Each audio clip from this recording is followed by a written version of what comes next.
بر محمد و آل محمد صلوات اللہم صلی علی محمد و آل محمد.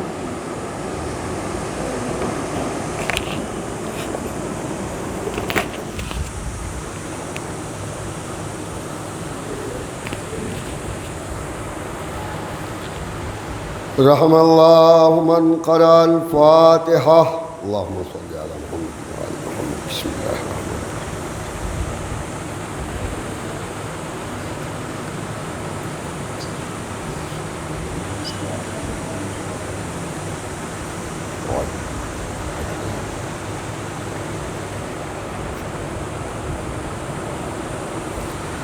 ولا حول ولا قوة إلا بالله العلي العظيم. أعوذ بالله السميع العليم من الشيطان الرجيم. بسم الله الرحمن الرحيم. الحمد لله الذي هدانا لهذا وما كنا لنهتدي لولا أن هدانا الله. لقد جاءت رسول ربنا بالحق والصلاة والسلام على رسول الأنام الذي سمي في السماء بأحمد وفي الأرض أبي القاسم محمد.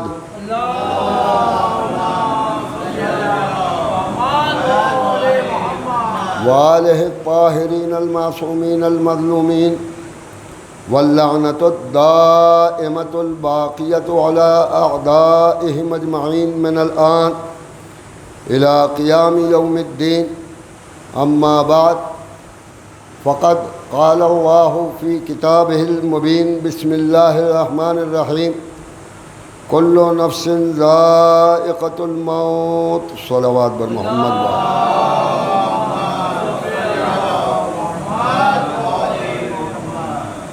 عزیزان گرامی قدر، بہت جلدی کچھ باتیں آپ کی خدمت میں عرض کرنی ہیں، لیکن قبل اس کے کہ میں کچھ عرض کروں، گزارش گزار ہوں کہ ایک مرتبہ سورہ حمد اور 3 مرتبہ سورہ توحید کی تلاوت کر کے مرحومہ بے بی ناز فاطمہ بنت سید نبی حسن کے روح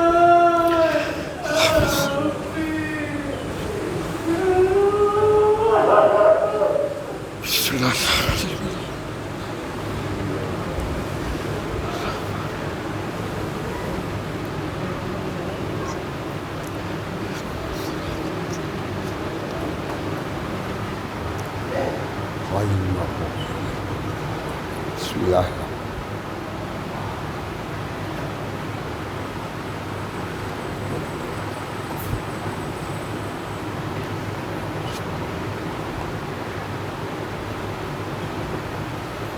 بسم اللہ.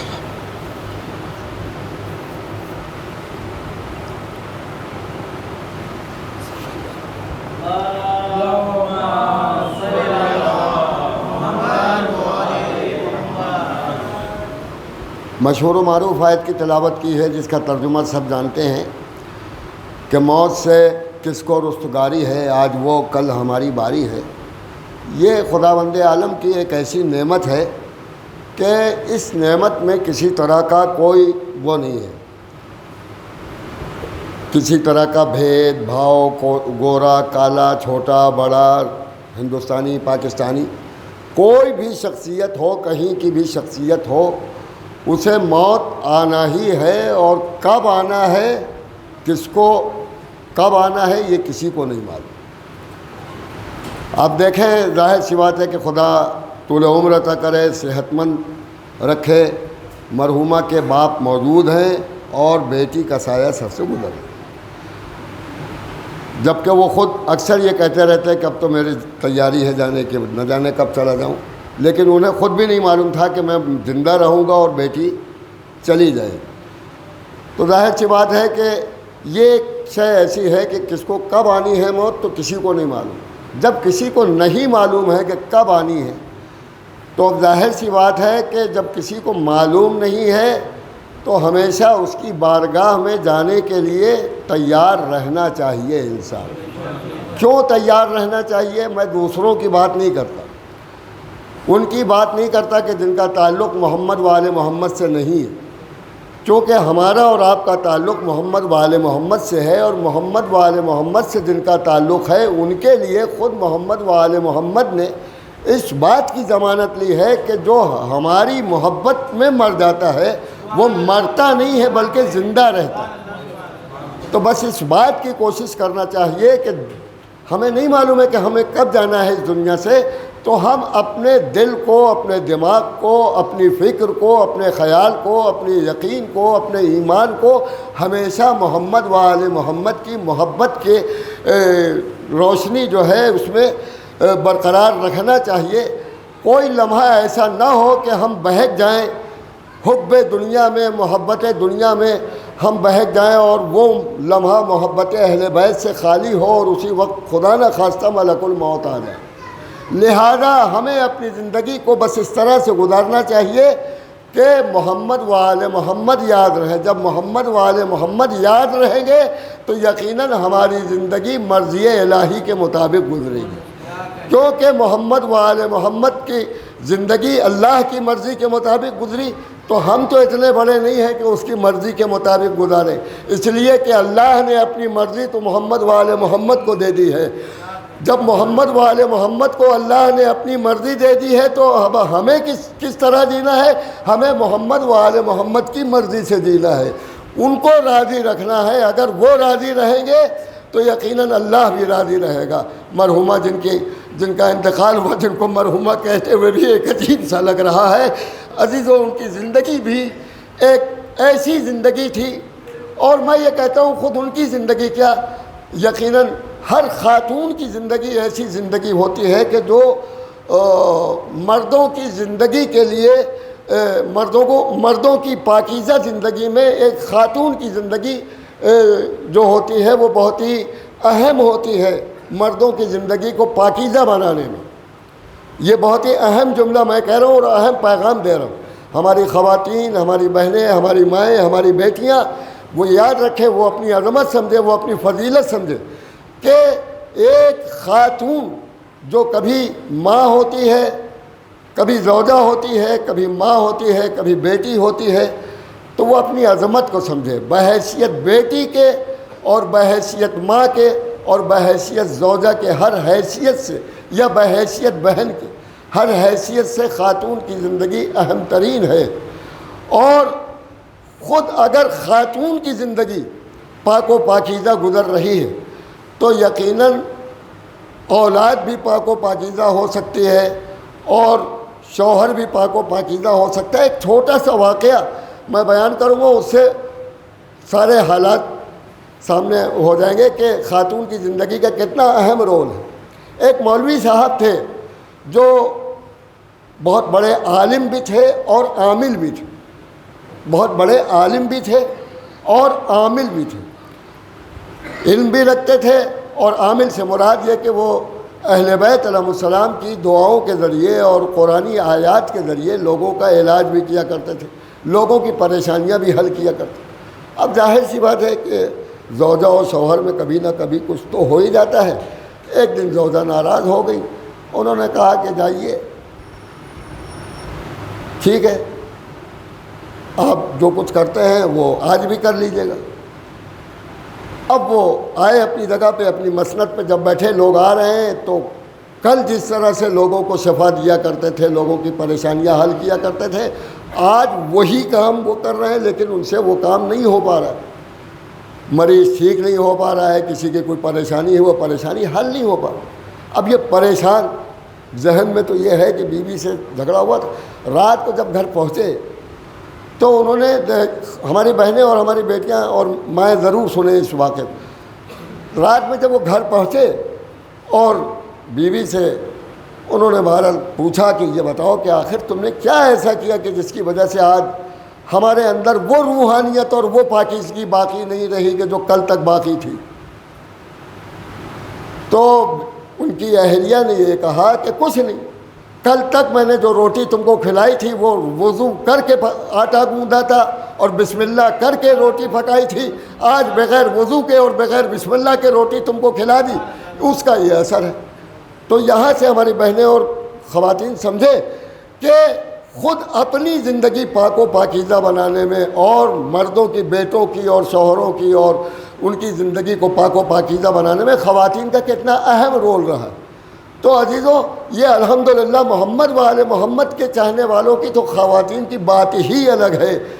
ان خواتین کی جن کا تعلق محمد و آل محمد سے ہے، ان کی پاکیزگی اور ان کی پاکیزگی کا اور ان کی طہارت کا اگر اندازہ لگانا ہو تو رسول اسلام کی اس حدیث سے اندازہ لگا لیجئے کہ جس میں پیغمبر فرما رہے ہیں کہ جب تم اپنے دلوں میں ہماری محبت محسوس کرو تو اپنی ماں کو دعا دے لیا۔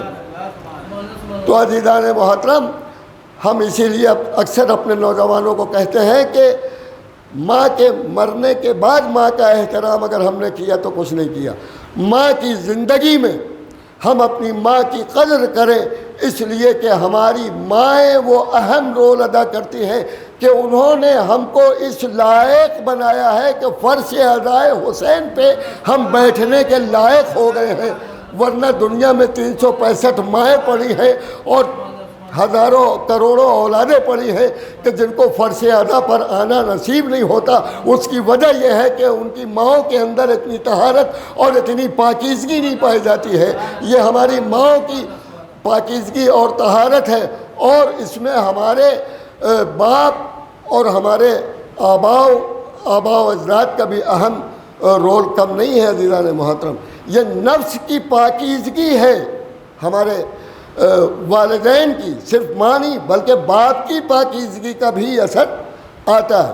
تو الحمدللہ آپ یہ دیکھیں کہ مرحومہ کی اولادیں نوحہ اور مجلس اور ماتم اور تمام چیزوں سے مزین ہیں، وہ کچھ دنیا کو کہنے کی ضرورت نہیں ہے۔ خود انہوں نے پاک و پاکیزہ زندگی گزاری، اور مرحومہ میں ایک صفت بڑی اچھی تھی جو دوسری خواتین کے لیے، لیکن معصوم تو کوئی انسان پیدا نہیں، بڑی اچھی صفت مرحومہ میں یہ تھی کہ وہ اگر کسی سے جتنی جلدی ناراض بھی ہو جایا کرتی تھی تو بہت جلدی راضی بھی ہو جایا کرتی۔ ایسا محسوس ہی نہیں ہوتا تھا کہ ہاں یہ کبھی ہم سے ناراض ہوئی۔ یہ اہم ترین صفت ان کی تھی کہ اگر کسی وجہ سے ناراضگی ہو گئی تو وہ فوراً راضی بھی ہو جایا کرتے، یعنی وہ اس دنیا سے کسی کو ناراض کر کے یا کسی سے ناراض ہو کے نہیں جانا چاہتے۔ یہ مومن کی اہم ترین صفتوں میں سے اہم ترین صفت ہے۔ بس عزیزوں، میں سمجھتا ہوں کہ میں اپنی بہنوں اور بیٹیوں اور ماؤں کو اور اپنے بھائیوں کو اور بزرگوں کو ایک پیغام دے چکا ہوں کہ انسان اگر زندگی گزارے تو بس اس طرح گزارے کہ مولا کائنات کے قول کے مطابق کہ تم دنیا میں اس طرح سے زندگی گزارو کہ اگر تم موجود رہو تو لوگ تمہیں تلاش کریں، اور اگر اس دنیا سے چلے جاؤ تو تمہیں یاد کریں۔ مرحومہ کی سیرت، مرحومہ کی زندگی بھی ایسی ہی گزری۔ آج صرف عزیز و اقارب ہی نہیں تڑپ رہے ہیں بلکہ ہر ملنے والا جو سن رہا ہے بچوں چلی گئی، بچوں چلی گئی۔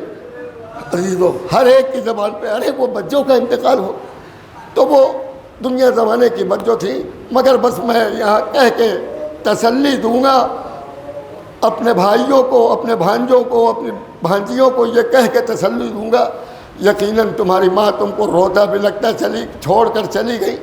یاد کرو اس بیٹی کو کہ جس بیٹی کا باپ جب اس دنیا سے گیا تو کوئی تعزیت دینے والا نہ تھا۔ تمہاری ماں تقریباً 50-55 برس کی عمر میں گئی، ان کے ہاتھ میں آسا نہیں تھا، وہ صحت مند تھی، چلتے پھرتے اس دنیا سے گئی۔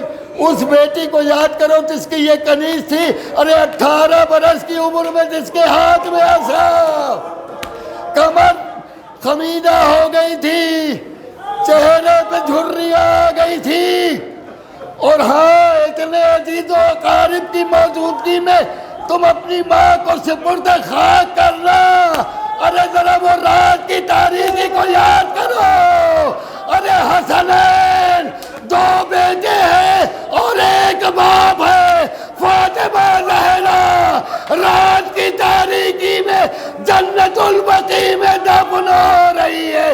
ارے نہ کوئی رشتہ دار، نہ کوئی دوست، نہ کوئی احباب، ارے تمہاری ماں کی تجہیز و تکفین میں اتنے رشتہ دار اور احباب آ گئے ہیں۔ اجرکم اللہ، خدا آپ کو کسی غم میں نہ رلائے سوائے غم امام مظلوم کے۔ ھذا داران مظلوم، مظلوم کربلا۔ میں اپنے ان بھانجوں اور بھانجیوں کو اس طرح سے بھی تعزیت پیش کروں گا، یقیناً تم جوان ہو اور تمہاری تمنا یہ ہوگی کہ ہماری ماں کی تجہیز و تکفین میں کسی طرح کی کوئی پریشانی نہ ہو۔ تم الحمدللہ صحت مند ہو، تمہارے بھائی احباب تمہارا ساتھ دے رہے ہیں اور یقیناً تجہیز و تکفین ہوگی۔ میں نے ایک قسمہ پرسی کے عالم میں اور وطن ہوتے ہوئے بھی غریب الوطنی کے عالم میں ایک جنازے کا تذکرہ کیا، وہ معصومہ عالم کا جنازہ۔ آئیے ایک خاتون کا جنازہ اور یاد دلا دو، ایک خاتون کا جنازہ اور یاد دلا دو۔ مرحومہ کے باپ موجود ہے، جوان بیٹی ان کی زندگی میں گزر گئی ہے، لیکن میں ان کو اس طرح سے تعزیت پیش کروں گا، جب آپ کو آپ کی بیٹی یاد آ جائے تو ذرا ام لیلہ کو یاد کر لیجئے گا۔ ام لیلہ کا جوان اکبر چلا گیا، قافلہ کربلا سے کوفے اور کوفے سے شام کی طرف چلا، جوان بیٹے موجود ہیں، ماں کو دفن کریں گے۔ ارے ام لیلہ کا جوان بیٹا اکبر تو چلا گیا، ایک بیٹا سید سجاد ہے، لیکن ہاتھوں میں ہتھکڑی، پاؤں میں بیڑی، گلے میں توق خاردار، عالم سفر میں ام لیلہ کا دم نکل گیا۔ ارے تنہا پھوپھی اور بھتیجے ہیں، ذرا یاد کیجئے سجاد نے ام لیلہ کو کس طرح سے سپرد خاک کیا ہوگا۔ ہائے سجاد، ہائے ام لیلہ، ہائے وہ شام کا راستہ اور وہ تدفین لیلہ۔ مجھے نہیں معلوم کہ شام کی تاریکی میں بندھے ہاتھوں میں ہتھکڑیوں کے ساتھ سید سجاد نے اپنی اور اکبر کی ماں کو کس طرح دفن کیا۔ ہاں رو لو دل کھول کے بچوں، اپنی ماں پہ رو لو، اس لیے کہ کوئی تم کو تماچا نہیں مارے گا۔ ہائے سکینہ، جب بابا بابا کہہ کے رو رہی تھی، کوئی تماچے مار رہا تھا، کوئی تازیانے لگا رہا تھا۔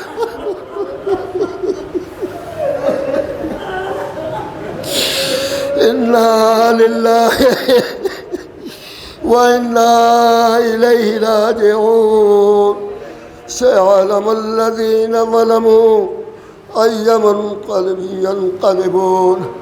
بار الہ تجھے واسطہ ہے محمد و آل محمد کا اور شہدائے کربلا علیہ السلام کا واسطہ ہے کہ تو یہاں موجود تمام مرد و خواتین کی دلی حاجتوں کو پوری فرما۔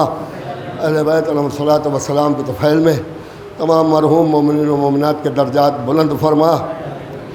مرحومہ بی بی ناز فاطمہ بنت سید نبی حسن کو جوار معصومہ عالم میں جگہ عنایت فرما۔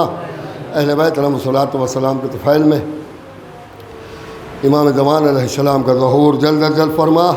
ہم سب کو ان کے انصار و اعوان میں شمار ہونے والے اعمال کی توفیق عنایت فرما۔ اِنَّا لِلَّهِ وَإِنَّا إِلَيْهِ۔ ایک مرتبہ سورہ حمد و 3 مرتبہ سورہ توحید کی تلاوت کر کے مرحومہ بی بی ناز فاطمہ بنت سید نبی حسن کی روح کو اس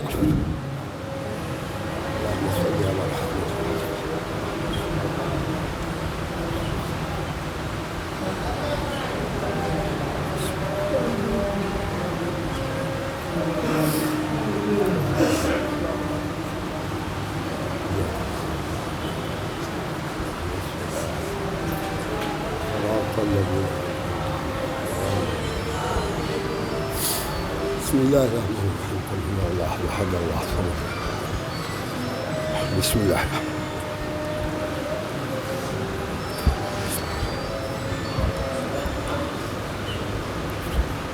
ایک بات میں اپنے تمام عزیز و اقارب و رشتہ داروں سے معذرت کے ساتھ یہ عرض کروں گا کہ مرحومہ کی میت جو ہے وہ جلد از جلد صندوق میں رکھیں، اور صرف وہی لوگ ہاتھ لگائیں کہ جو سگے بھانجے بھتیجے اور بیٹے اور بھائی وغیرہ ہیں، ان کے علاوہ دوسرے لوگ میت میں ہاتھ نہیں لگائیں۔ سب کے جذبات سے میں واقف ہوں، لیکن سب سے معذرت کے ساتھ کہ مرحومہ کے سگے بھائی کے جو بچے ہیں یا سگی بہنوں کے جو بچے ہیں اور خود مرحومہ کے بچے، ان کے علاوہ دوسرے لوگ نہ میت میں ہاتھ لگائیں اور نہ میت کو دیکھیں۔ خواتین سبھی دیکھ سکتے ہیں۔